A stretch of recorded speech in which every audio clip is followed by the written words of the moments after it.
Hello दोस्तों, मैं Adam Sikar fan x मुस्लिम अब्दुल्ला हूँ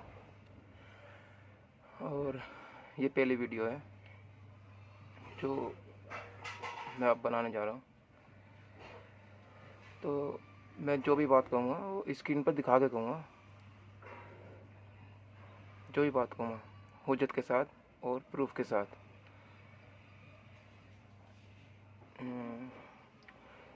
तो मैं अपनी बात को शुरू करने से पहले मैं एक आयत रख दूँ आपके सामने। ये सूरह फातिहा की आयत नंबर 1 है, आपको स्क्रीन पर दिख रही होगी, जिसमें लिखा है अल्हम्दुलिल्लाह रब्बिल आलमीन, तमाम तारीफ़ एक अल्लाह की है। इसका मतलब है, इसका तर्जुमा पढ़ते हैं, ये लिखा हुआ है। ऐसा ना पहले ये थोड़ा नर्वस फील कर रहा हूँ, थोड़ी हेजिटेशन हो रही है, हिचकिटा हो सकता है, थोड़ा अजीब लगे, लेकिन धीरे धीरे सही हो जाएगा सर। मैं दोबारा बताना चाहूँगा, मैं एडम सीकर का फ़ैन हूँ, एक्स मुस्लिम अब्दुल्ला। तो मैं भी उनकी तरह ही जो बात बोलूँगा स्क्रीन पर दिखाकर बोलूँगा। तो पहली ये आयत स्क्रीन पर दिख रही होगी, सूरह फातिहा की आयत नंबर 1 अल्हम्दुलिल्लाह रब्बिल आलमीन।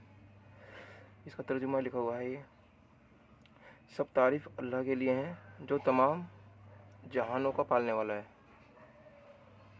इसका मतलब है तमाम तारीफ़ एक अल्लाह के लिए हैं और किसी के लिए नहीं है। तमाम तारीफ़ एक अल्लाह के लिए और किसी के लिए नहीं है। लेकिन इसके ऑपोजिट में मैं दूसरी बात रखना चाहूँगा। ये है, ये स्क्रीन पर दिख रहा होगा आपको, मोहम्मद का अर्थ हिंदी में क्या लिखा हुआ है। ये लिखा हुआ है मोहम्मद का हिंदी में प्रशंसनीय या बहुत अधिक प्रशंसा किया हुआ।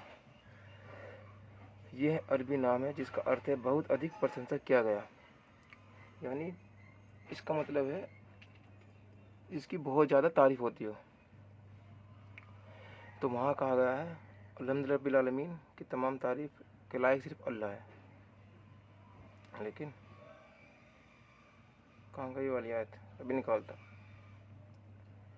ये रही। ये तमाम तारीफ़ अल्लाह के लिए हैं जो तमाम जहानों का पालने वाला है। तो फिर उस नाम का मतलब कैसे हो सकता है कि प्रशंसा के लायक, यानी तमाम तारीफ़ के लायक तो अल्लाह है। लेकिन यहाँ कहा गया है कि मोहम्मद का मतलब है वो सर जिसकी बहुत ज़्यादा तारीफ़ होती हो। तो क्या अल्लाह और मोहम्मद एक ही है? क्योंकि अगर सच में अल्लाह की तारीफ़ होनी चाहिए तो मोहम्मद नाम ही गलत है, मोहम्मद नाम ही होना चाहिए था। क्योंकि मोहम्मद का मतलब है जिसकी बहुत ज़्यादा तारीफ़ होती हो, और अल्लाह का मतलब भी कि जिसकी बहुत ज़्यादा तारीफ़ होती हो। तो दो मतलब उठते हैं, या तो फिर अल्लाह और मोहम्मद एक ही हैं या फिर मोहम्मद नाम गलत है। अभी दूसरी आयत निकालते हैं, और रहमान रहीम, बड़ा मेहरबान निहायत रहम करने वाला है। तो इसका मतलब यह अल्लाह रहीम है, रहम करने वाला है। और इसकी अगली आयत है मालिक यौमिद्दीन, जो बदले के दिन यानी क़यामत के दिन का मालिक है। यानी जिस दिन इंसाफ होगा उस दिन का मालिक अल्लाह है। तो अल्लाह इंसाफ करने वाला भी है और रहम करने वाला भी है। लेकिन देखा जाए तो दोनों खूबी एक शख्सियत में नहीं हो सकती, क्योंकि जो रहीम होगा वो कभी इंसाफ नहीं कर सकता, और जो इंसाफ करेगा वो कभी रहीम नहीं हो सकता। क्योंकि अगर आपके पास कोई केस आ जाए तो अगर उस पर आप रहमान होंगे, रहीम होंगे, तो आप उसके साथ इंसाफ नहीं कर सकते। अगर आप इंसाफ करोगे तो आप रहीम नहीं हो सकते। दोनों चीज़ ऑपोजिट है आपस में एक दूसरे के। तो ये एक जगह नहीं ठहर सकती दोनों चीज़ें। तो ये कॉन्ट्रोडिक्ट है आपस में, ये टकरा रही हैं आपस में चीज़ें। क्योंकि अल्लाह को या तो रहीम होना चाहिए था या फिर इंसाफ करने वाला होना चाहिए था, या तो जस्टिस या फिर मर्सिफ होना चाहिए था। अब है ये चौथी आयत है, या का नाबुदु या का नस्तईन। इसका मतलब है, इसमें इसका तर्जुमा है, हम सिर्फ तेरी इबादत करते हैं और सिर्फ तुझ ही से मदद चाहते हैं। देखो इबादत तक तो सही है, इबादत तक तो सही है कि हम तेरी इबादत करते हैं, तो इस पर तो लोग कायम रह सकते हैं कि अल्लाह की इबादत कर सकते हैं और किसी की इबादत नहीं करेंगे, अल्लाह की इबादत करेंगे। लेकिन तू आगे क्या लिखा हुआ है, और सिर्फ तुझ ही से मदद चाहते हैं, यानी तुझ ही से मदद मांगते हैं या चाहते हैं। तो अगर इस पर सब डिपेंड हो जाए, सिर्फ अल्लाह से मदद चाहें, अल्लाह से मदद मांगें, तो दुनिया नहीं चलेगी। हमें एक दूसरे से मदद मांगनी पड़ती है, हमें एक दूसरे से मदद मांगनी पड़ती है। हमारा बच्चा बीमार होता है तो हम डॉक्टर से मदद मांगते हैं, कोई परेशानी होती है तो इंसान से मदद मांगते हैं। तो इस पर इंसान कायम नहीं रह सकता। हाँ, इबादत सिर्फ अल्लाह की कर सकता है, लेकिन मदद सिर्फ अल्लाह से मांगे, इस पर कोई नहीं ठहर सकता। 5वीं आयत है सूरह फातिहा की, ईदिन सिरातल मुस्तकीम, हमें सीधी और सच्ची राह दिखा, यानी सीधी राह दिखा। कुछ लोग तर्जुमा करते हैं सीधे राह पर चला, बात सेम एक जैसी है, सीधी राह दिखा या सीधी राह चला। इसका मतलब ये है सीधी राह दिखा, इसका मतलब है सीधी राह अभी न दिखी नहीं है, तभी तो कह रहे हैं सीधी राह दिखा। जो ये कहते हैं सीधे रास्ते पर चला, इसका मतलब यह उस सीधे रास्ते पर अभी वो है नहीं। तो लेकिन हम इसी तर्जुमे की बात करते हैं, हमें सीधी सच्ची राह दिखा, ये तर्जुमा सामने आपके। तो इसका मतलब ये उस सीधी राह उसे अभी दिखी नहीं है। और ये सूरह फातिहा की आयत है, तो इसका मतलब ये हर नमाज में सूरह फातिहा पढ़ी जाती है, बगैर सूरह फातिहा के नमाज मुकम्मल नहीं हो सकती। तो सूरह फातिहा के तो हर मुसलमान सूरह फातिहा ज़रूर पढ़ता है, और जब इंसान सूरह फातिहा पढ़ेगा तो इस आयत को भी पढ़ेगा। तो इसका मतलब वो कह रहा है अल्लाह से हमें सीधी राह दिखा, यानी अभी उसे सीधी राह पता नहीं है। तो जब से ये आयत आई है, जब से लोग नमाज़ पढ़ रहे हैं और हर मुसलमान ये कह रहा है हमें सीधी राह दिखा, इसका मतलब इससे लॉजिक ये निकलता है कि अभी तक कोई भी सीधी राह पर नहीं है। अगर आप सीधी राह पर होगे तो अब ये कहोगे हमें सीधी राह पर दिखा, फिर तो हम ये कहेंगे कि हमें सीधी राह पर कायम रख। इसका मतलब यह है सीधी राह पर कोई भी नहीं है, क़यामत तक नमाज़ पढ़नी है और क़यामत तक कोई भी सीधी राह पर हो ही नहीं सकता इस आयत के मुताबिक।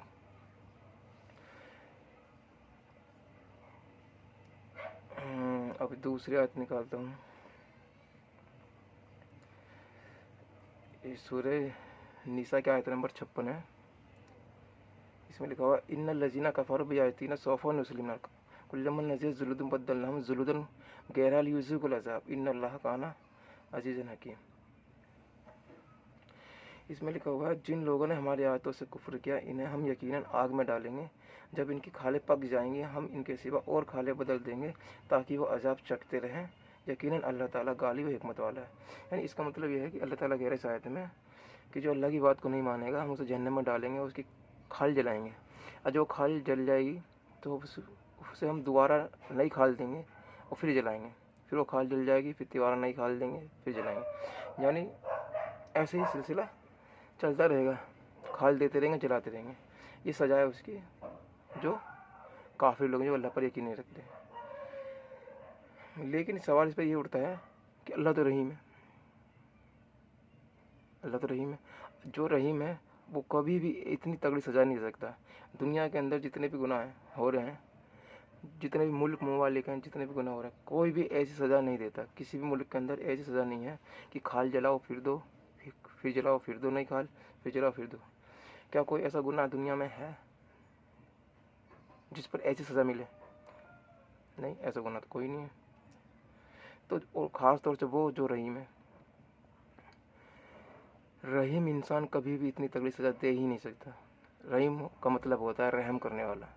जो रहम करने वाला सज़ा भी देगा तो हल्की फुल्की सज़ा देगा। भारी गुनाह की हल्की सज़ा देना इसे कहते हैं रहीम। हल्की गुनाह की भारी सज़ा देना इसे कभी भी रहीम नहीं कह सकते, क्योंकि ऐसा गुनाह कोई है ही नहीं जो इतनी बड़ी सज़ा मिले। इसका मतलब यह है कि हल्के गुनाहों की भारी सज़ा देना, इससे भारी सज़ा हो ही नहीं सकती। اب اگلی آیت ہے، یہ ہے سورہ یونس کی آیت نمبر 64، جس میں لکھا ہوا لا تبدیل لکلمات اللہ. اس کے اندر آیت ہے ایک، یہ رہی لا تبدیل لکلمات اللہ، یعنی سورہ یونس کی آیت نمبر 64 ہے، لا تبدیل لکلمات اللہ. اس میں لکھا ہوا ہے، اس کا مطلب اللہ تعالیٰ کہہ رہا ہے کہ ہم اپنے کلام کو بدلتے نہیں ہیں. ہمارا کلام کبھی نہیں بدلتا، ہم اپنے کلام کو نہیں بدلتے. لیکن اس کے بدلے ایک دوسری آیت ہے سورہ بقرہ کی آیت نمبر 106. اس میں لکھا ہوا ہے مَنَنسَخْ مِنْ آیَةٍ نُنْسِهَا نَأْتِ بِخَیْرٍ مِثْلِهَا أَوْ مِثْلِهَا أَلَمْ تَعْلَمْ أَنَّ اللَّهَ عَلَىٰ كُلِّ شَيْءٍ قَدِيرٌ. اس کا ترجمہ ہے جس آیت کو ہم منسوخ کر دیں یا بھلا دیں اس سے بہتر یا اس جیسی اور لاتے ہیں، کیا تو نہیں جانتا کہ اللہ تعالیٰ ہر چیز پر قادر ہے. تو اس آیت میں لکھا ہوا ہے کہ ہم جس آیت کو منسوخ کر دیں یا بھلا دیں یا اس سے بہتر اور لاتے ہیں، یعنی آیت بدلتی ہے. وہاں لکھا ہے کہ ہم آیت نہیں بدلتے ہیں، اور یہاں اللہ تعالیٰ کہہ رہا ہے ہم آیت بدلتے ہیں. اللہ تعالیٰ اپنے بات کی خود نفی کر رہے ہیں. جو نفی کرے آپ سمجھ لو وہ انسان کیسے ہوگا. اب ایک آیت آگے رکھتا ہوں، یہ ہے سورہ قاف کی آیت نمبر 45. اس میں لکھا ہوا ہے، اس کا ترجمہ ہے یہ جو کچھ کہہ رہے ہیں ہم بخوبی جانتے ہیں اور آپ ان پر خبر کرنے والے نہیں، تو آپ قرآن کے ذریعے انہیں سمجھاتے رہیں جو میرے عہد و ڈراوے سے ڈرتے ہیں. یعنی اس کا مطلب ہے کہ آپ ان پر زبردستی نہیں کر سکتے. نبی صلی اللہ تعالیٰ کہہ رہا ہے آپ کا ان پر جبر نہیں ہے، زبردستی نہیں ہے. یعنی اسلام میں زبردستی نہیں ہے، اس کے لیے یہ آیت پیش کی جاتی ہے. اکثر علماء اس آیت کو پیش کرتے ہیں کہ اسلام میں زبردستی نہیں ہے. ایک دوسری آیت اور نکالتا ہوں، یہ ہے سورہ یونس کی آیت نمبر 99. اس میں لکھا ہوا ہے اور اگر آپ کا رب چاہتا تو تمام روح زمین کے لوگ سب کے سب ایمان لے آتے، تو کہ آپ لوگوں پر زبردستی کر سکتے ہیں یہاں تک کہ وہ مومن ہو جائیں. یہاں تک کہ وہ مومن ہو، یعنی آپ زبردستی کر سکتے ہیں کہ مومن ہو جائیں. اللہ تعالیٰ کہہ رہا ہے نبی سے تو آپ زبردستی نہیں کر سکتے، کیونکہ ہدایت دینا نہ دینا وہ میرے ہاتھ میں ہے. تو اس کا مطلب بھی یہی آیت کا کہ زبردستی اسلام میں نہیں ہے. اور اکثر علماء اسی بات ان آیتوں کو جو میں دکھانے والا ہوں ساری آیتوں ان کو پیش کرتے ہیں. میں جتنے قرآن میں ساری آیت نکال دوں جس میں زبردستی نہیں ہے. ایک اور آیت ہے، اس سورہ قاف کی آیت نمبر 29 ہے، اور اعلان کر دے کہ اس طرح سے برحق قرآن تمہارے رب کی طرف سے ہے. اب جو چاہے ایمان لائے اور جو چاہے کفر کرے.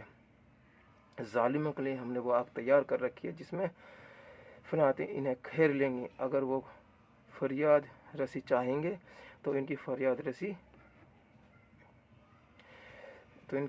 رسی اس پانی سے کی جائے گی جو تیل کی لپیٹ جیسا ہوگا، جو چہرے بھون دے گا. بڑا ہی برا پانی ہے وہ، بڑی ہی بری آرام کا دوزخ ہے. یعنی بہت خطرناک دوزخ بنائی اللہ تعالیٰ نے. لیکن اس میں بھی آیت میں سورہ میں لکھا ہوا ہے کہ زبردستی نہیں کر سکتے آپ. کیا لکھا سر میں اعلان کرنے کی یہ سراسر بھرک قرآن ہے رب کی طرف سے. اب جو چاہے ایمان لائے اور جو چاہے کفر کرے. یعنی آپ ہے نا نبی صلی اللہ علیہ وسلم آپ جو لوگوں کو بتا دیں اس قرآن کے ذریعے کہ جہنم ہے، اتنی بری طرح آپ کو جلایا جائے گا، اب بھی وہ ایمان لائے نہ لائے ان کے ہاتھ میں. اس میں بھی زبردستی نہیں ہے، مرضی ہے، کوئی بھی ایمان لا سکتا ہے، نہیں لگتا. اب ایک یہ ہے مین آیت ہے جس کو ڈاکٹر ذاکر نائک اور اکثر بڑے کوئی ایسا علماء نہیں چھوڑا ہوگا جس نے یہ والی آیت پیش نہ کی ہو. میں نے اکثروں کو یہ آیت کہتے ہوئے سنا ہے. یہ سورہ بقرہ کی آیت نمبر 256 ہے کہ دین کے بارے میں کوئی زبردستی نہیں. کہتے ہیں نا لا اکراہ فی الدین، وہ یہ والی آیت ہے. دین کے بارے میں کوئی زبردستی نہیں، ہدایت ضلالت سے روشن ہو چکی ہے. اس لیے جو شخص اللہ تعالیٰ کے سوا دوسرے معبودوں کا انکار کر کے اللہ تعالیٰ پر ایمان لائے، اس نے مضبوط کڑے کو تھام لیا جو کبھی نہ ٹوٹے گا، اور اللہ تعالیٰ سننے والا جاننے والا ہے. یعنی اسلام میں کوئی بھی زبردستی نہیں ہے، کوئی بھی زبردستی نہیں ہے. ہدایت ضلالت سے روشن ہو چکی ہے. یعنی ہدایت جلالت سے روشن، ہدایت بالکل صاف ہو چکی ہے. زبردستی بالکل بھی نہیں ہے اسلام میں. ان آیتوں سے پتہ چلتا ہے کہ اسلام میں بالکل بھی زبردستی نہیں ہے. ایک اور آیت دیتا ہوں، ये सूरह इंसान की आयत नंबर 3। इसमें लिखा हुआ हमने इसे राह दिखाई, अब ख्वाह वो शुक्रगुजार बने ख्वाह ना बने। यानी हमने, इसमें अल्लाह ताला कह रहा है हमने इन्हें राह दिखा दी, अब वो शुक्र करें या ना करें उनकी मर्जी, इसमें कोई जबर नहीं है। अब आती है इसको कॉन्ट्रोडिक्ट करने वाली आयत, यानी इसी बात की नफ़ी करने वाली आयत। अभी मैंने जितनी भी आयत आपको दिखाई थी वो मक्की आयत थी, अब आएंगी मदनी आयत। इस्लाम दो तरह की आयतों पर चलता है, एक आयत है मक्की और एक आयत है मदनी। मक्की वो आयत हैं जिन पर, जब उन पर ताकत नहीं थी नबी के पास, तो उस वक्त वाली आयतें आ रही थी। अब आ गए मदनी आयत। अब मदनी में लोग मदीने में लोग इस्लाम में आने लगे, अब इस्लाम की पावर बनी, तो अब आयत अपना रुख बदलती हैं। अब ये सूरत तौबा की आयत नंबर 29 है। ये सूरत तौबा असल में कुरान में तो 9 नंबर पर है, लेकिन तरकीब वही के हिसाब से ये 113 नंबर की सूरह है। और मैंने जितनी भी सूरत दिखाई थी वो मक्की सूरत थी और ये मदनी सूरह है। क्या लिखा हुआ इसके अंदर? इसके अंदर लिखा हुआ कातिलुल लजीना ला युमिनूना बिल्लाहि वला बिल यौमिल आखिर वला युहर्रिमुना मा हर्रमल्लाहु व रसूलुहु वला यदीनुना दीनल हक्की मिनल लजीनतुल किताबा हत्ता यूतुल जिज़्यता अन यदिन वहुम सागिरून। यानी उन लोगों से लड़ो जो अल्लाह पर और क़यामत के दिन पर ईमान नहीं लाते, जो अल्लाह और इसके रसूल की हराम करदा से को हराम नहीं जानते, ना दीन हक़ को कबूल करते हैं, इन लोगों में से जिन्हें किताब दी गई है, यहाँ तक कि वो जलील ख्वार होकर अपने हाथ से जिजिया दें। यानी अल्लाह ताला इसमें क्लियरली कह रहा है उन लोगों से लड़ो जो अल्लाह पर और क़यामत के दिन पर ईमान नहीं लाते हैं। अभी क्या कहा जा रहा था कि ज़बरदस्ती नहीं है, लेकिन यहाँ कहा जा रहा था उन लोगों से लड़ना है जो अल्लाह और अल्लाह के रसूल की बातों को नहीं मानते। सारी आयतें हटा दी हैं वो, तो अब इस्लाम आ गया है पावर में। अब ये मदनी आयत हैं और ये पावर वाली आयत हैं। अब एक और आयत दिखाता है। चलो पहले आयत की पहले तफसीर पढ़ लेते हैं, जो भी थोड़ा और समझ लेते इस आयत को। इस आयत में लिखा हुआ है ए लोगों लड़ो जो अल्लाह क़यामत पर, मतलब जो अल्लाह और रसूल की बात नहीं मानते, यहाँ तक कि वो अपने हाथ से जिज़िया दें। यानी ये बात अहले किताब के लिए कही जा रही है, जो अहले किताब हैं, यहूद और नसारा, जिनके पास नबी भेजे थे। नबी तो वैसे सबके पास भेजे थे, लेकिन अहले किताब स्पेशल यहूद और नसारे को कहा जाता है। तो यहूद और नसारे के लिए जिजिया लागू कर दिया गया, अगर वो जिजिया देंगे तो उनकी जान बख्श दी जाएगी, चाहे वो भी जलील होकर। तो जिजिया देकर वो अपनी जान बख्शवा सकते हैं, लेकिन अगर जिजिया नहीं देंगे तो फिर उनसे जंग की जाएगी। तो जिजिया के तौर पर अहले किताब को बख्श दिया जाएगा, बख्श दिया जा सकता है, लेकिन जबर तो जबर ही हो गया ना। अब तो ये जबर हो गया ना, जब जबर नहीं था। अब तो कहा जा रहा कि उनसे लड़ो। अब एक दूसरी आयत दिखाता हूँ। ये सूरत तौबा की आयत नंबर 5, इसे कहा जाता है तलवार वाली आयत। बहुत मशहूर आयत है, शायद कोई एक आधी शख्स ऐसा बचा होगा जिसने ये वाली आयत ना सुनी हो। इस दुनिया में सबसे ज़्यादा कुरान मजीद की आयत पर गौर व फिक्र करने वाली आयत ये वाली आयत है, सूरत तौबा की आयत नंबर 5। हर इंसान इस आयत का जिक्र करता है। जो इस्लाम को मतलब सही नहीं समझता है, वो इस आयत को सबसे पहले रखता है, सबसे पहले। और बड़ी ख़तरनाक आयत बोलते हैं इस आयत को, दुनिया की सबसे। और मेरे हिसाब से मैं तो खुद कहूँगा कि मेरी नज़र में कुरान मजीद की अगर कोई ख़तरनाक आयत है ना, सबसे ज़्यादा ख़तरनाक आयत ये वाली आयत है, सूरत तौबा की आयत नंबर 5। क्या लिखा है इसमें? फ़क़्तुलुल मुशरिकीना हैसु वजदतमुहुम खुज़ूहुम वहशुरूहुम वक़ूदू कुल्ल मरसदिन फ़इन ताबू व अक़ामुस्सलाता व आतू ज़काता फ़ख़ल्लू सबीला मिनल्लाहि गफ़ूरुर रहीम। यानी हुर्मत वाले महीनों के गुजरते ही मुशरिकों को जहाँ पाओ कत्ल करो, इन्हें गिरफ्तार करो, इनका मुहासरा कर लो और इनकी ताक में हर खाड़ी में बैठो।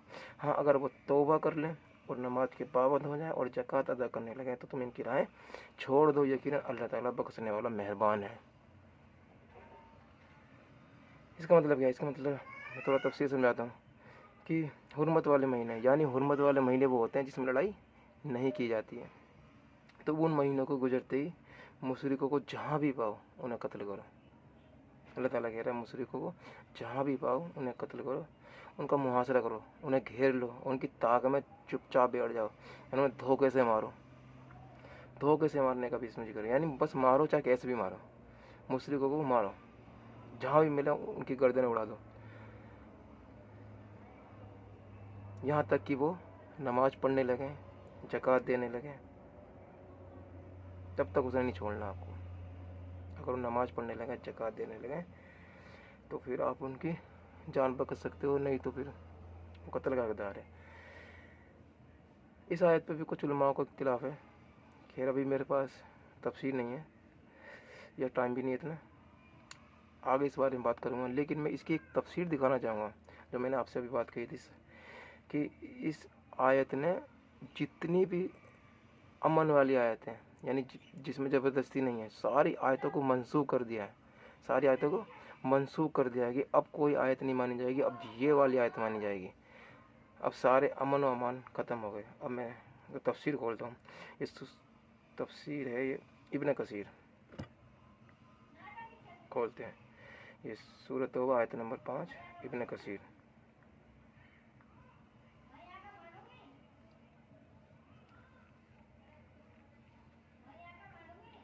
ایک منٹ بس ابھی،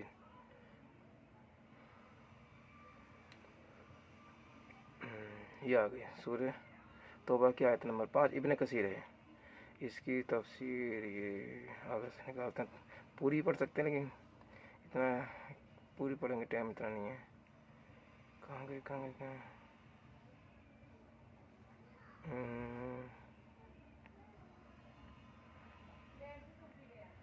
بس 2 منٹ اور،